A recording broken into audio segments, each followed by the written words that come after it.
have access to or able to have for themselves, whether connections or accessibility or whatnot. So we never know. These are not scripted. We never know what we are going to say, what the topic is going to be. And, but we dive in and we go all over the place, and hopefully it adds value to others. But if anything else, it adds value to us. And so we're grateful for that. And you know what? When I think about that, I think that's probably the biggest demonstration that we can show is we are saying in corporate spaces, create a space for the conversation. So when people show up to have these conversations, let conversations emerge. Don't come necessarily with an agenda, because then people don't necessarily feel the freedom, right, for emergence to happen. Or just panic and fear, to avoid the emergence altogether. Not even just freedom, but actually like we're constrained. Right. So, but if you create a time box and say, okay, we're giving a time box, and in the time box, we're giving a platform, let's talk. Right. It will allow people to talk about their experiences where they are, and then people can come together and be supportive.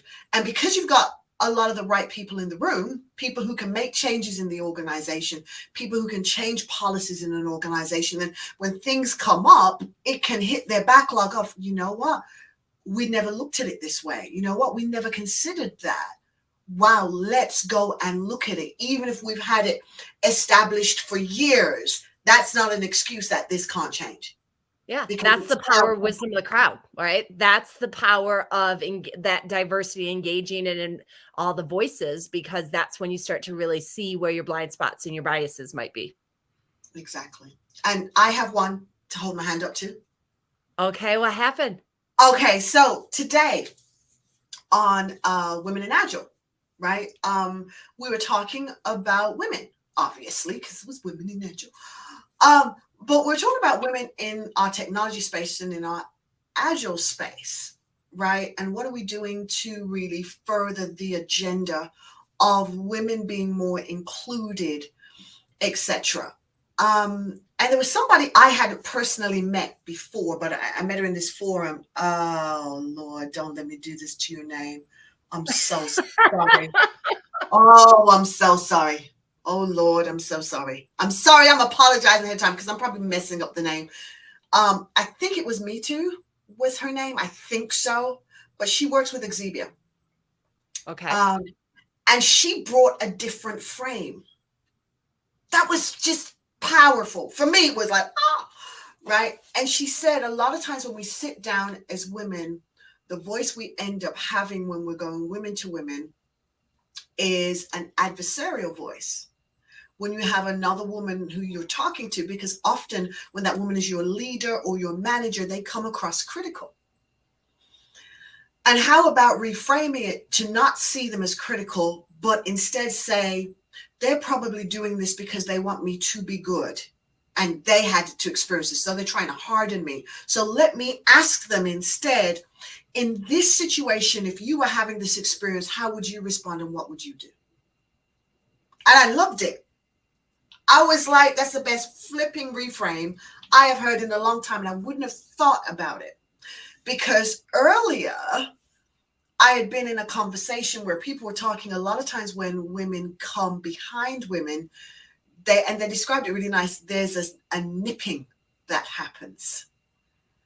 So another woman is nipping at another woman to pull her out of space, to bite her in some way so that she has to react and make space for that thread of you're here in my space instead of sisterhood. So I got to make sure I understand the reframing part right. So instead of seeing the female manager as being critical of you, that you see that feedback as challenging you. Yes. So embrace the challenge rather than the offense. Key. Embrace the challenge, not the offense, and allow the challenge to form questions. So I like that in essence. I'm having reaction to it though. So I'm trying to process what my reaction to it is, because I like I like, so what did it do for you? Like why was it powerful for you? It was powerful for me because my response would have been, why is she being so critical? Right? And the walls would go up. I'm going to avoid you. I'm probably not going to do anything with you. And if I can work with some other woman, I'm probably going to go there because I don't feel that you're welcoming me. But that could just be, and we're not saying the style is right or the style is wrong. That's just the style of communication. And if that's the style of communication and that's the person I'm currently working with, what can I do so I don't wall up, but rather I lean in? So I think that helps me to realize where my reaction's coming a little bit. So I think my reaction is coming because I've been lucky. I've had a wide spectrum of engagement, and I've heard of female leaders and things like that. And I do feel like I had a very early on person, Kim, who very much made sure that I was taken care of and felt supported and included. And to this day, still, like, we hold a special place in each other's hearts. And she was at my first company and things along those lines. And then I've also had leaders that, and I will not say a name, that were not so great. But Right. for me, it wasn't ever the critical part. Like, I think the critical part never bothers me. Like, I don't think I react to the critical part. I think my reaction to when women have that nipping at your feet kind of interaction thing, I have a much harder time with women leaders who want this, like, admiration and, like, I need to be seen as your mentor because I came before you. And so it has almost nothing to do with growing you. It's like, revere me, that I have a very hard time with. And so I don't think I react like, I think now that you highlighted that, like, when a female leader's been critical for me, that's like usually is my reaction, is like, oh, it's challenged. If I feel like it's in my best interest, right? Like, they are kind of coming at, I don't think critical really is a trigger for me, but I also like conflict. So whatever, right? Right. But for me, it's if you don't treat me like I'm your mentor, I'm going to either make your life miserable. I'm going to, now I'm going to be critical of you, but in a degrading kind of way, I've got to put you in your place kind of way. And unfortunately, that for me isn't the majority in my experience. I've been lucky, right? But when I run into that, and I've probably had that, I can think of instantly in my head 3 different scenarios of it, of senior leaders above me that were female, that if I didn't treat them or give them their props as a mentor or give them their admiration enough to basically blow smoke up their butts, Right. they turned on me, they talked behind my back, they tried to put me in my place, they just were then critical, but not in a way that was a challenge to me. So I think that's where I was having the reaction, because I was thinking about that critical part. I was like, no, they're not challenges, they're trying to put me in my place. And I don't think I can, just because the problem is when that's happening, I lose more respect, right? Like, the chances of me actually looking at that as admiration even more. So I think for me, I had to get to a place where what type of critical are you talking about, right? Right. Is it critical in terms of for me, or is it critical to me, right? And they're different. They are definitely different. They are definitely different. And it's funny as you said that. My mind immediately went to some experiences in my career, and then it went to what I call the molding of my career, right? And I consider the molding of my career to have been when I worked at WorldCom. And this is going back, God, which child did I have? Just say lots of years. Many years, right? Many years. This is many years. I was real young, right? And real skinny. Beautiful. Today and then. Yeah, but these 2 women were women I absolutely admired, and their styles were totally different. totally different, right? And one was a lot older than the other one. The other one was younger. But they were both obviously my seniors. But they were so embracing, and didn't need, like you say, the smoke up their butt type thing, right? They didn't need I'm not that. sure that's really the term, but it's what came to my head right in that Right, moment. So, right, yeah. you know, But they weren't looking for, oh, thou greatest leader, thou hast been here first. They didn't have that at all. And it was very much, let me bring you on. Now, I could say, well, maybe it's because they were both British women, and they weren't British women who had come from what I call the aristocrat lines, because I've worked with women who have come from aristocrat lines. It's very different. They were what you would call common folk who've made good. Does that make sense? So they've come up, yeah.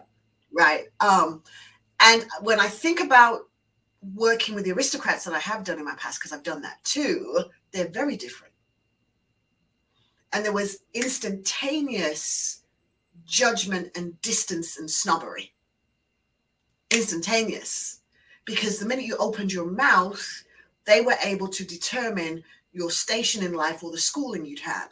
The class and different intersectionality, right? Yep. Another dynamic. So there was then a reaction to you. Because I don't want to say necessarily, so it was just there would be a reaction to you. And you'd have to prove value and worth for them to, do anything. Whereas when you worked with the regular folks, right, they tended just to be a lot more inclusive and bring you along. But I found very different when I came to the US.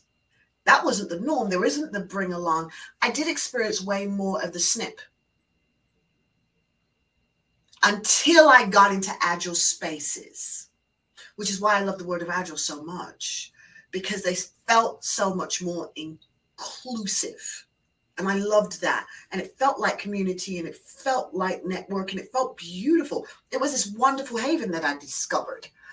But again, our culture, the agile culture, is supposed to be inclusive, right? It's supposed to be. But I just learned. And again, I'm going to be careful with what part of names I use or whatnot. But that was my experience. In a lot of ways, I almost feel like it tipped me to the other extreme of I can only think of three situations three situations where I had that instantly in my head, where I felt like the snipping, admire me kind of critical dynamic. But more, I've had a very supportive from women that had more experience than I. It was funny. Somebody posted the who are early women agile leaders, and I was like, I could rattle off a ton of them, and I felt very supported.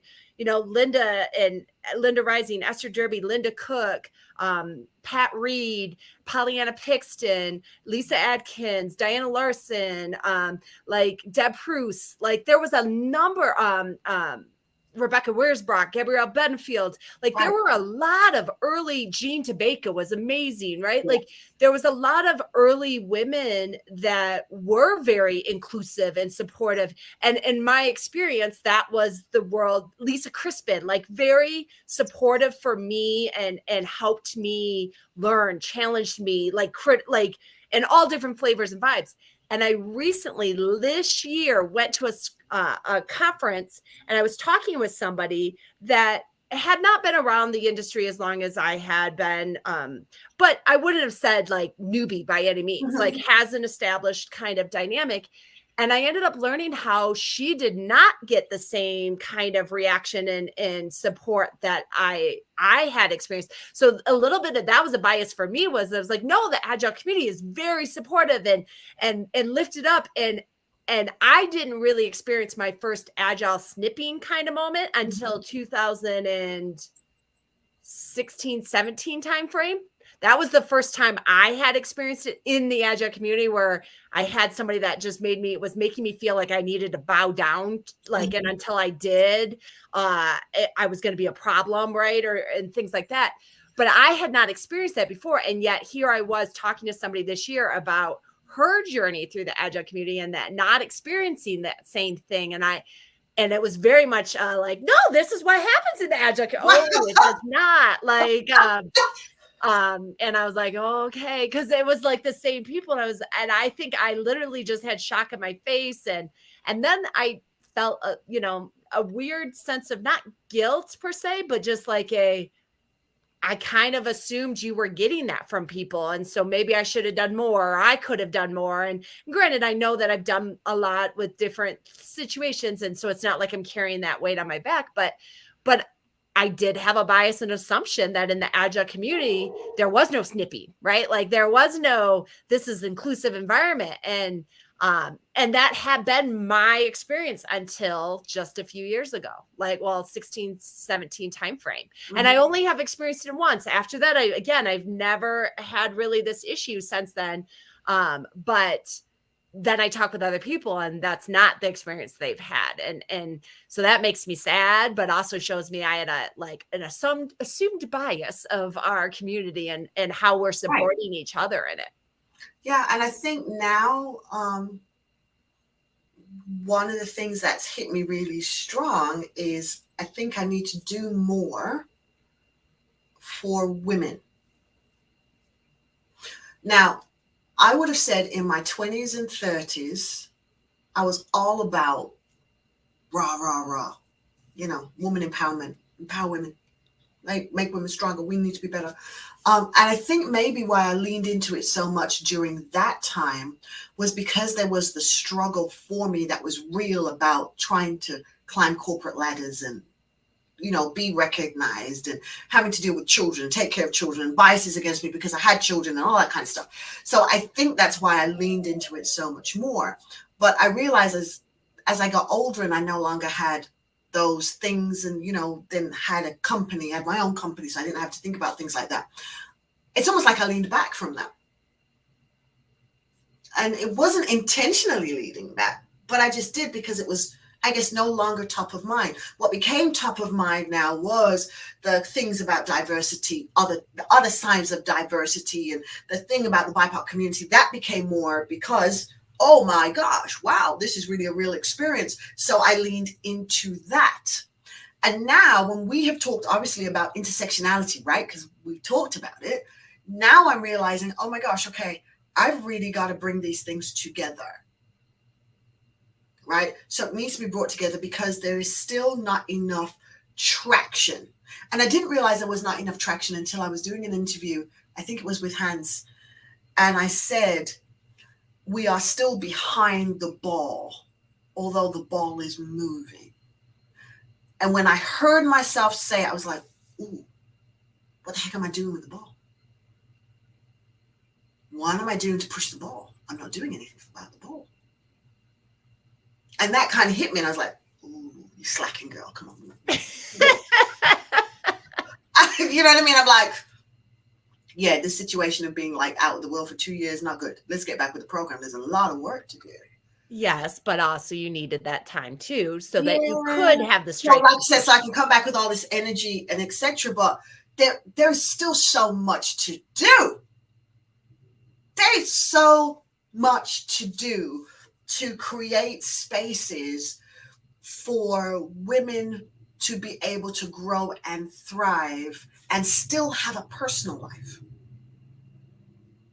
Because it doesn't matter what woman you hear, there's still this element of sacrifice, except, oh Lord, see, there's another name. I can see her face. I think she's from the Czech Republic. I should have wrote down people's names because they were blowing me away with some of their stuff. In the Czech Republic, they get 4 years as a mother off work. 4 whole years. Job's going to be there for you. And then when you come back to work, especially in the virtual environment, they don't mind you having children. So they're encouraging you still to have the connection with family. Even if family's on the screen and kids are on the screen, there's this welcoming of your life in the workplace. And it made me think about the 9 to 5 movie. You know, it's an old movie, right? I like that movie, yes. Right? I'm a Lily Tomlin fan. Right, because I love her. And, they took the boss and they had him in the garage and they changed the workplace and they made it so women could drop their kids off at work and work part-time, and it could work for them. And that's what it brought me to. And I thought, why is this happening over there? Right? I don't know And what it I'm not says about seeing me as a parent that I'm like, I cannot wait to go back after the 12-week maternity leave. But, that's a different topic. well, that's a different topic, right? That's those of us who want to get away. But the option to have an organization that supports your choice. Yes. If you choose to stay, we support your choice and we empower your choice to be a mom and not have to choose between the two. Yeah. So I agree 100% with all those things. That's not the stuff that, I mean, it does bother me and it upsets me on so many levels of just like, we say we're this amazing country and then we're just, well, whatever. But I have a much harder time when we open the spaces and we get the opportunities, the gossip and the rumors that happen, right? I have had people directly ask me, who did I have to cuddle up to get the Agile 2017 conference chair spot? Literally directly to my face. Yeah, I wondered what went down there and why you got it. I'm like, what makes it okay to, first of all, to think it, but then to say it to me as if this is a perfectly acceptable statement. Mm-hmm. Of not the fact that I had actually volunteered and helped organize for many years at that point, not the fact that I had been attending the conference since 2007, not the fact that I was one of the top rated speakers when we were doing the feedback and stuff, not any of the qualifications related to it. Not the fact that I actually turned it down a couple years earlier when someone had asked me because I was like, no, I want to keep learning a few more things first, right? Mm-hmm. Before I'm on the program team. And then the opportunity came back around because I busted my butt as a track chair. And I did create good tracks and things like this. But when the spaces do open and people can feel there, like, how insecure we can make people feel when they're there and be okay with it, right? Like literally say to my face, oh, it's just because you're talking with X, that's why you got it. And you had to be friends with this person. I was like, actually, that's not the person who asked me. But again, have you ever asked that of a man of why he got it? Mm-hmm. Right. And so I have a really hard time with that part of it, where I sometimes get nervous about me opening doors for, pushing that ball forward and stuff. Like, do I need to warn them? Right? Do I need to say, hey, this might happen, right? Like, and am I actually doing a disservice sometimes? Like, am I setting you up to take some pretty hurtful statements at times? And they're not even always said with the hurt intent, right? Like the last person that made the comment to me wasn't even trying to be, they were like, yeah, I wondered why you got it. I wondered, if you were with somebody or something, right? I was like, oh, I'm married. Like, I've been married for 20 years. Like, why would you ask that? Like, but it was safe because it was several years ago. So now and it's like, but the fact that you thought it at that time is hurtful, right? And so I always kind of get worried about pushing the ball and then opening spaces and going, I've opened spaces, but have I also opened hurt, right? Like, because I know I've been hurt by, I don't think I've ever received a promotion and not been accused of something. Right. And so that's the part where the sisterhood is necessary. Yes. Yeah. That's what I'm talking. Yes. See, that's where that part is, where we need sisterhood, so that there is a place you can go, well, I didn't know. Right. And then you can have sisterhood coming together to protect and say, okay, look, I walked in spaces like this organization has a tendency, this organization is, and I think there needs to be that sisterhood formed across organizations and across genres, right? So it's almost, and see, my mind can see it, right? So I'm literally seeing a picture of women locking arms above organizations, like it's a mental picture I suddenly had. And if we could establish that, then it wouldn't matter where the ball was being pushed from at what time. There's sisterhood protecting. Yeah.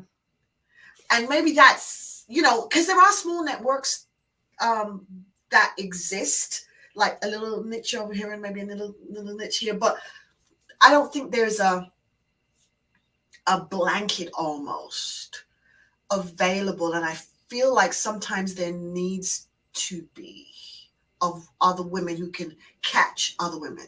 Somebody said today that sisterhood needs to be taught as a skill. Oh, let's think about that. Right. I was like, ooh. Because I do feel like I had a ton of support and I had dynamics. But maybe what I am worried about, so like in my mind, I'm processing this because you're making me think. I like it. You're making me think.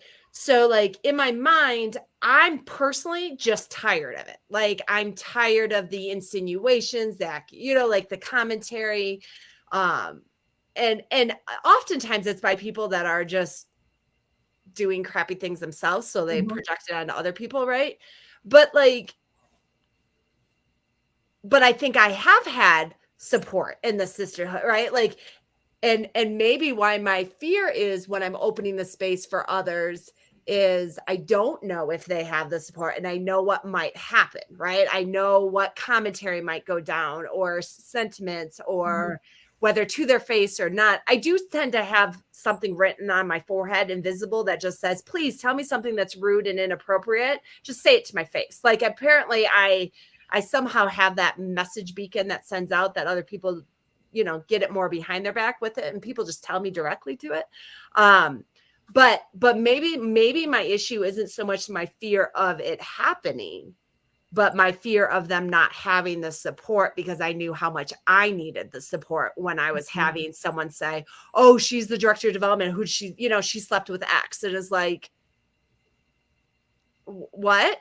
No. Like, and then how much do I defend myself or not ignore it, right? And so, yeah, maybe you're making me think that maybe it's not my fear of the opening of the space and of the thing happening, but them not having the support if and when it happens. And so that might be, that might be where we have to, that might be something that we do, that as we open the door, we also hook them into a support system. So that is a thing that I have acknowledged. That's my big bias, right? Oh, we're in the Agile community. People are collaborative. They're inclusive. Totally wrong.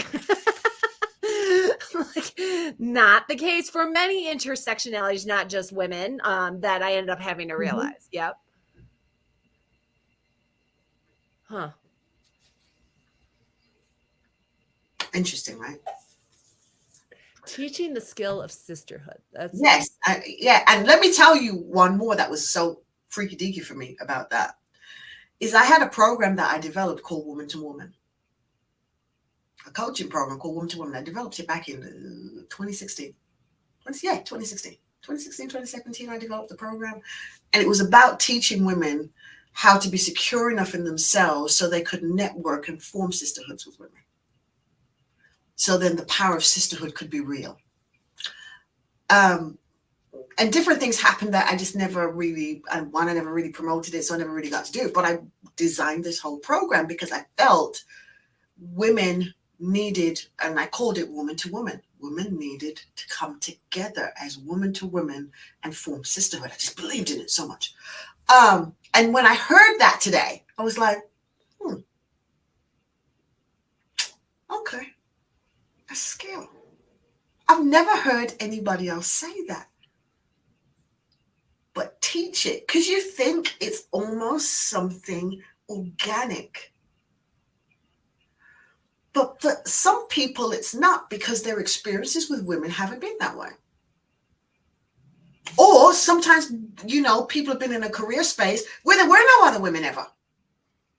I've had my own bathroom multiple times. Right? There's nobody else. There's no other female around, right? It's just dudes.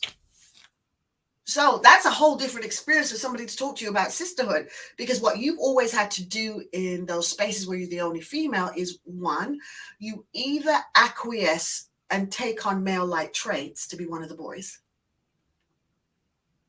right? Or you stay so kind of to yourself and they don't include you. So you're forever always on the outside, although per se you're at I just forced it because I would organize everything, but I still was me. I wouldn't, like that's how I got through college. You wouldn't invite me to your study group, I'll make the study group and I'll coordinate and organize it. That's how I got through that. It does make me think though, and this isn't for you necessarily, but just what that means for like non-binary, and the space for them. So I have to think about that part of it, of what that means. Because as much as if I go from an underrepresented dynamic, then it's non-binary and women, versus if I'm, careful to not focus on just women and then have non-binary be even further underrepresented with it. And do I care? Do I not care? Right. And so that's an interesting space. I like the fact that you brought that up, because there has to be the space where it includes. So and so then you say, is it still, do we call it sisterhood? Yeah. Right. Because then you're like, because those people aren't identifying as per se females. Or I don't know what you call it. I don't know. There's a challenge. I actually had this happen recently where I did this, like, well, I guess it wasn't recent. It's been a while now, but I like wanted to do like ladies happy hour, and I invited non-binary person, but I called it ladies happy hour. And then I went, oh no, fix that, Trisha. But then I didn't have a good term. So I put ladies, and, like I just put happy hour or something. I don't know. I adjust it. So I do think about that, because I'm trying to be better about that dynamic. And there are arguments of like, well, no, there are just issues for just women, and non-binary have their own set of issues. And I agree with that. And yet, if my goal is to support a lot of the challenges that we're talking about that women would face, non-binary person is going to face plus, right? And so why wouldn't we be inclusive of that, right? So I don't know what that term is, and maybe somebody does. Maybe I should research that. That's just that. See, that's why I love talking to you, right? Because then you challenge the hold on, we got to go further. So you think you've made a good enough step, and you're like, oh no, you got to go wider, almost do splits, right? Because if we don't, we're still not going to make the impact we're really trying to do. And that's good. And I do agree. Like, so some people have given stuff for women in Agile, just different thoughts with that. And I don't have an issue with it by any means with those things. I just, because men can go to women in Agile, anybody can go to women in Agile, right? But it does have me thinking about that. Like, what's the better term for that? So I'll have to research that a little bit. Maybe it is women in them.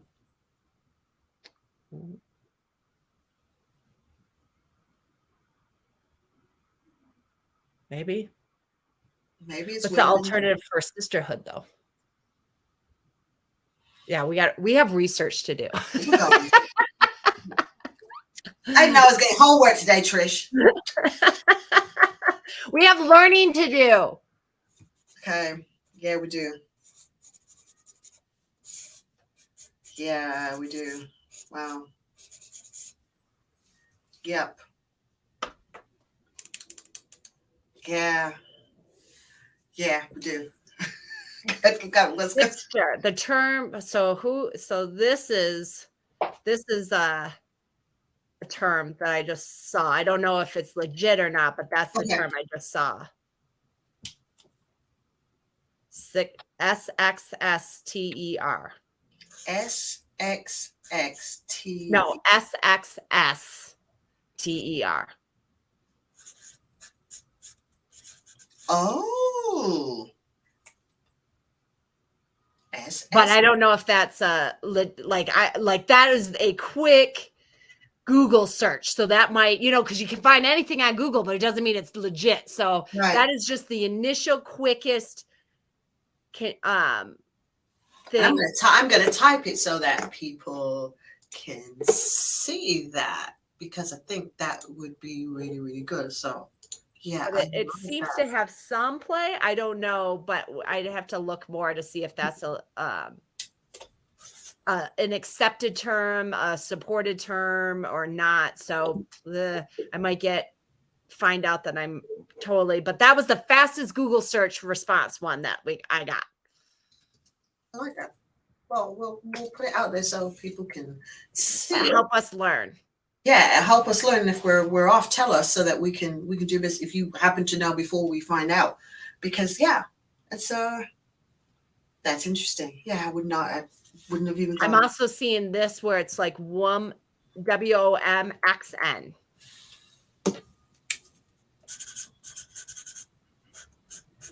So I think there's a couple different options out there and stuff, but this is fascinating to learn and yeah. And here we are. One of the things we said, there may be times we screw up on something, right? But we're willing to do the work to try to get better. Yes. So, and it's the idea of demonstrating that you don't have to be perfect. Please throw perfection out of the flipping window, right? And just make those steps. It's kind of like, I believe I found now my cause for being. That sounds deep, doesn't it? But it's definitely now this whole idea of helping humans make their next best move. And whether that next best move is career, business, personal, people who are coming out of systems that have said you can't do so, people coming out of the penal system, or people coming, out of foster care or wherever it is, or addictions and military, where people come from and they've got to now reintegrate someplace or come into a place that can seem strange and foreign. So they're having to navigate change, which is what we do as agilists, right? Help people navigate change. But really, it's just come down to this whole thing. It's your next best move. Because what you did yesterday is great. You did it, but it's part of yesterday and it's part of the past. What is it we're going to do today? So when I think about our conversations that we're having and what we're trying to do in the world and the impact that we're trying to do in the seeds we're trying to sow, is to help organizations make their next best move. We're not criticizing the journey that they've begun. Journey's begun, awesome, but the journey continues, and the journey continues with move after move after move after move.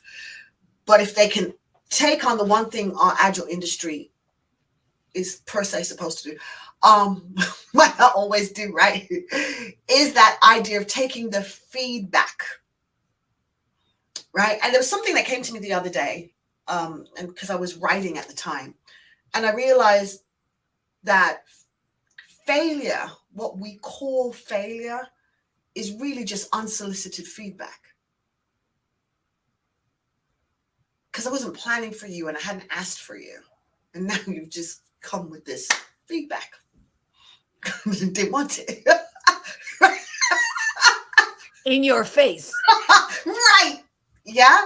And because, we always say fail fast, fail quick, and, then move on. And we say, well, failure is feedback.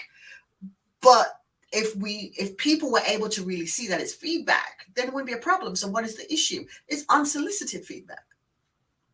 I didn't plan for you. You just showed up. My plan was supposed to go here. and ricochet kind of thing. And when I thought about it, I'm like, yeah, that's why we got such a big problem with it. It's unsolicited feedback. Because it does provide you feedback and it lets you know you have got to make another move. You've got to do something different. You've got to shift in some way. But you didn't ask for that. So I'm going to do a little thing on that. I like it.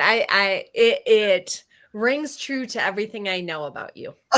So it hit me. It just really, really dawned on me. And I thought, oh my God, that's why we have change can be so difficult in itself, but bring all the rest of this stuff along. But how can we help people navigate it? Because that's always what I'm thinking about. How can I help people navigate change? Because how well you navigate it and how well you embrace it really does determine the speed of your momentum. Because if you can't embrace change, well, it could slow you all the way down and just put you on like what I've experienced. You get locked because you couldn't go with that change. You weren't ready for it. You couldn't navigate it.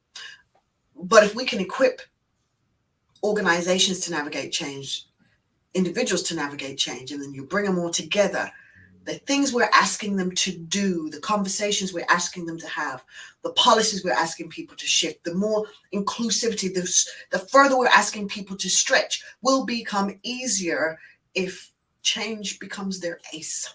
Yeah. And change is the only thing you can guarantee. And that's so true.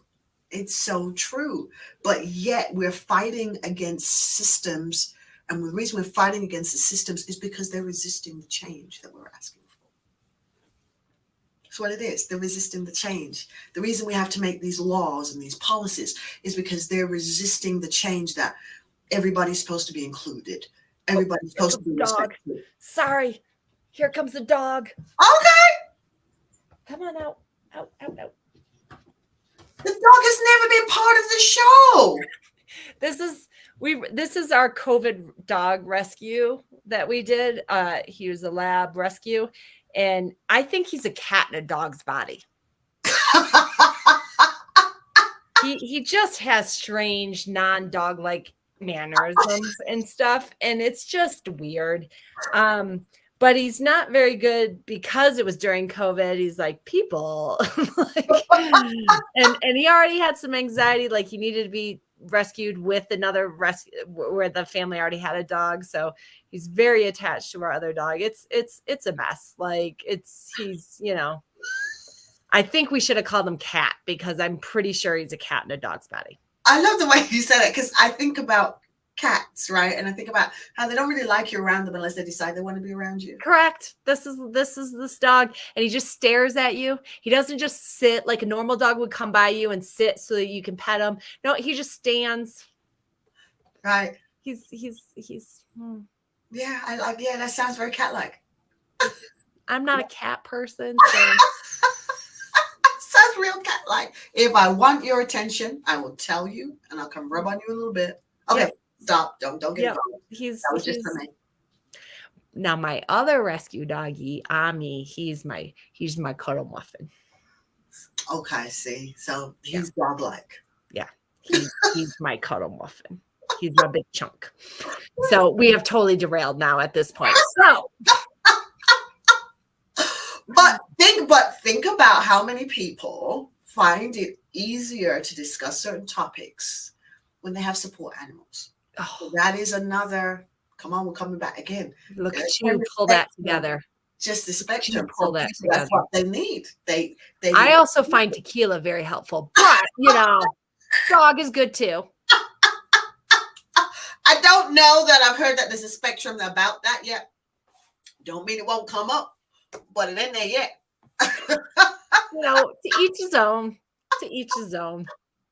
Yeah, it won't definitely won't come there. It's like my son, because I got my son who's back from Kuwait now. He decided today was the day he's going to do bourbon because today is the day he's chilling out, and so he comes into the kitchen with his bourbon. So don't ask me to do anything today, Mom. I'm going to chill today, and I'm experimenting with bourbon. I said, oh, okay. Everybody deserves their me time. I got you. So, he decided to get real scientific with it. Have it with eyes, have it without eyes, mix it with something. Is it still as smooth? Mom, try this. No, thank you. No, your day, your experiment. I'm not involved in this experiment. It's really so interesting for me because every time I think I've understood or I've got them or I know each child, there's change. There's change. There's change. And like, change. I didn't see that change coming. Which is why we have to continue the conversation in the workplace, at homes, and everywhere in between. It is. And when you conversate, aim to not see the person who you're conversating with as your adversary. Because when you do, it shifts the tone of the conversation. It's not always easy. And it's not, but it is almost like a skill that you pull into yourself, like a belt. You kind of gird yourself up with. And I am going to believe that when you sit to have this conversation with me, or when you come into this room to have the conversation, you're coming with the best of intentions because you are open to hear and listen and see me when I'm speaking. And I'm going to do the same to you. And I think if we can take that mindset, or, often when we're facilitating, we set tones in rooms, right? I think it's really important to set that tone when you're getting ready to create these spaces that will facilitate these difficult conversations. Is ask people to just kind of gird up. It may not be easy, may not be nice, but I believe we can. Because again, that's a change thing, right? Change. I'm going to go with my intention and my perception that I'm coming with the best of intentions. So I'm going to give you that gift too. I'm going to offer you that grace that you're coming here with the best of intentions too. I'm going to offer it to you until you decide to throw it down the bin. I mean, if you decide to throw it away, you throw it away. But it doesn't mean I have to shift. And that's the part sometimes I think the better we get with our emotional intelligence that we talk about, the better we become more mature in ourselves as people. We learn that I will not allow you to pull me out of who I have chosen to be. So I'm going to be me. So I'm still going to be kind. I'm still going to be caring, right? Because I've chosen that and I want to allow you to pull me out of it. And that's become something I'm very much almost resolute on these days. Yeah, I'm not there yet, but I'll work on it. Hey, we got other things. Look, I had to work on. As we're closing, I had an epiphany in my 2:00 morning, day before. That I realized you need to sleep. But I didn't call anybody at the time. It was just me, myself, and I, right, and my maker. We were having this conversation. And I realized what had been my block, and I've been battling with this block, and I didn't know it was what it was, is that I cared so much about what people said about me, thought about me, and felt about me. It was a real thing for me, and I didn't realize it was a real thing like that. And when I realized that, I was like, oh, forget that, then we're not doing this anymore. So let me just bring everybody on the journey with me, get in the back seat, talk all you want, but we are going someplace. And it was a very emotional epiphany to understand that. But it was very liberating. Because once you can understand what the block is, right? Okay, now I've got this impediment. I can figure out ways to get rid of it or how to deal with it. Yeah. But if you don't know what it is, you can't deal with it. So, well, I'm excited for this journey for you and yes, God, it's looking like it's gonna be fun. It's gonna be fun. It's gonna be so much fun. People are gonna get so fed up of me, but it's all right. Not possible. I'm telling you, but I don't care. I'm on a mission, and I'm on a mission to help people make their next best move. So as we are closing, we are please asking you, imploring you, keep having conversations. Have them. Make the room for them. Don't wait for another event to have to spark it up. Keep the journey going and let conversations emerge, create spaces for them so that people can keep having conversations because we need them. It's important. Love you too. Bye, everybody. Till next time. Till next time. Take care.